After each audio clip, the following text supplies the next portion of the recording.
The bar at Station Alara 9 was crowded, smoky, and far too loud for Daniel Harker's liking. He was a waiter, one of the few humans employed at the outpost's busiest tavern. And tonight, he was running himself ragged between tables of mercenaries, traders, and off-duty soldiers. "Another round of fire ale," someone bellowed. Daniel nodded, weaving past scaly limbs, twitching antennae, and wings that brushed the ceiling. His tray balanced precariously, but he never spilled a drop. He was good at this job, though he hated it. It wasn't the long hours or the lousy pay. It was the way customers looked at him. To most aliens, humans were still novelties on the galactic frontier. Some saw him as exotic, others as weak. Tonight, one alien in particular was about to cause him more trouble than he'd ever imagined. The alien girl. At a corner booth sat a Lurani girl. Her species was tall, elegant, with skin that shimmered like liquid sapphire. Her eyes glowed faintly when drunk, and right now hers blazed like twin lanterns. She was laughing loudly with her companions, half-empty bottles littering the table. Her name, Daniel would later learn, was Vera, daughter of a minor Lurani noble family. Spoiled, reckless, and very drunk. When Daniel approached with her next round, she blinked at him, her gaze unfocused. Then she reached across the table and grabbed his wrist. "You!" She slurred, her accent thick but her voice melodic. "You're a human?" Daniel forced a polite smile. "Yes, ma'am. Now if you'll let me." But she didn't. Instead, she tugged at his sleeve. Her friends laughed, egging her on.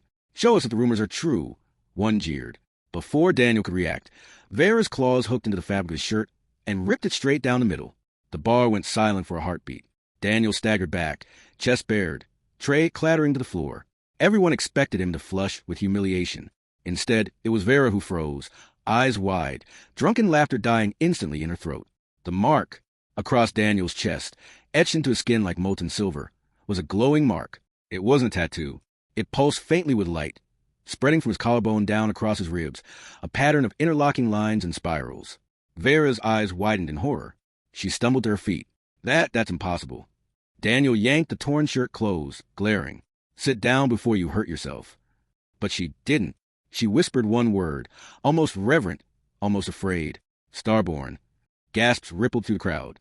Even the drunkest mercenaries went silent. The legend, the Starborn were a legend whispered across space. Humans touched by something ancient, a remnant of the lost builders who had vanished eons ago. Supposedly, they carried the power to open hidden gates, command forgotten machines, or destroy entire fleets with a thought. Most dismissed it as myth. But the mark on Daniel's chest, it was undeniable. And now the entire bar knew.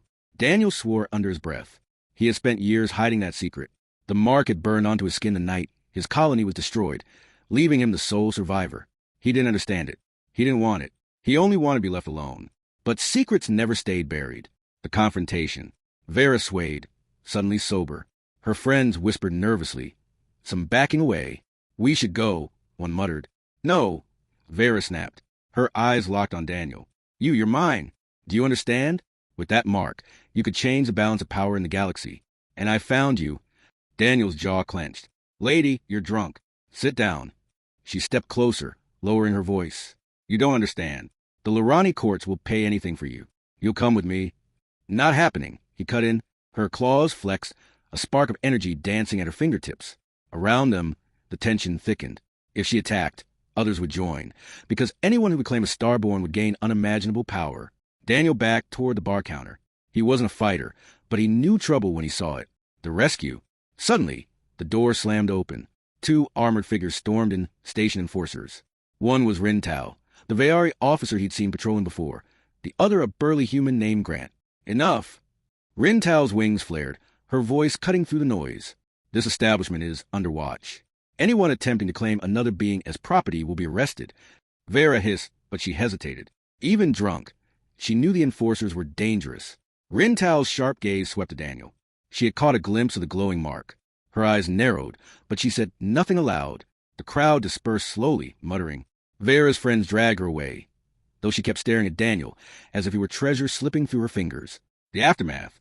Later, in the quiet storeroom behind the bar, Daniel sat with his head in his hands. His shirt was ruined. His secret was out. Rintal entered silently. "It was reckless to show that," she said. Daniel snapped. "I didn't show it. She ripped my damn shirt." Her expression softened slightly. "Regardless, word will spread. The syndicates will come. Nobles will come. Everyone who believes in the Starborn myth will come. You are not safe anymore." He looked up at her, weary. "I never was." For the first time, he told someone the truth. How the mark appeared the night raiders burned his colony. How he woke among ashes with a silver glow etched into his chest. How sometimes, when he touched machines, they obeyed him in ways no one could explain. Rin Tao listened quietly, then said, "You need protection and training. If you don't understand the mark, others will use you."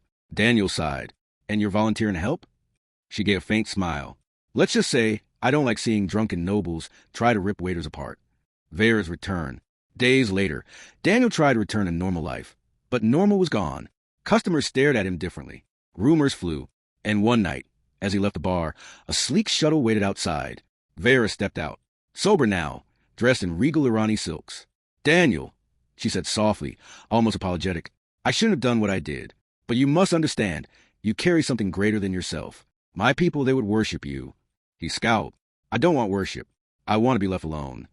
Her eyes glowed sadly. "You can't be. Not anymore." She hesitated, then added, "I don't want to sell you, Daniel. I want to protect you. Because the syndicate already knows. They're coming. And when they do, you'll need allies." Before he could answer, blaster fire erupted down the corridor. Black-armored syndicate hunters poured in. Vera grabbed his hand. "Run." The battle. They sprinted through the station, syndicate bolts scorching the walls. Daniel felt his chest burn as the mark pulsed. Doors slid open at his touch. Elevators activated faster than they should. Defense turrets reoriented. Machines obeyed him instinctively. Rin Tao and Grant joined mid-fight, cutting down syndicate troops. But more kept coming. Cornered at the hangar, Daniel's mark flared like fire. Without thinking, he touched the control panel. The station's defense cannons roared to life, turning on the syndicate ships outside. In seconds, the enemy fleet was in ruins. Silence fell. Everyone stared at him. Daniel staggered back, breathing hard.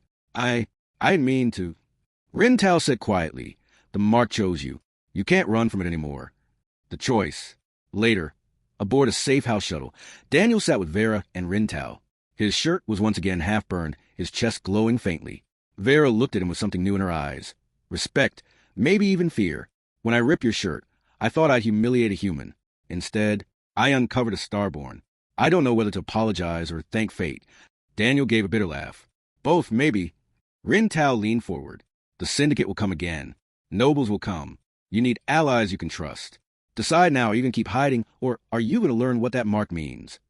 Daniel looked down at Lyra's. No, at the glowing scar across his chest. For years he'd hidden it, but hiding was no longer an option. "I'll learn," he said finally, "but on my terms." Vera smiled faintly, almost proud. "Then you won't face it alone. Not anymore." Epilogue. In the weeks that followed, the legend spread like fire. A human waiter on Alara 9, revealed as starborn by a drunken alien girl. Some laughed, some feared, some plotted. But Daniel knew one thing. The universe had changed the night his shirt was ripped. And so had he.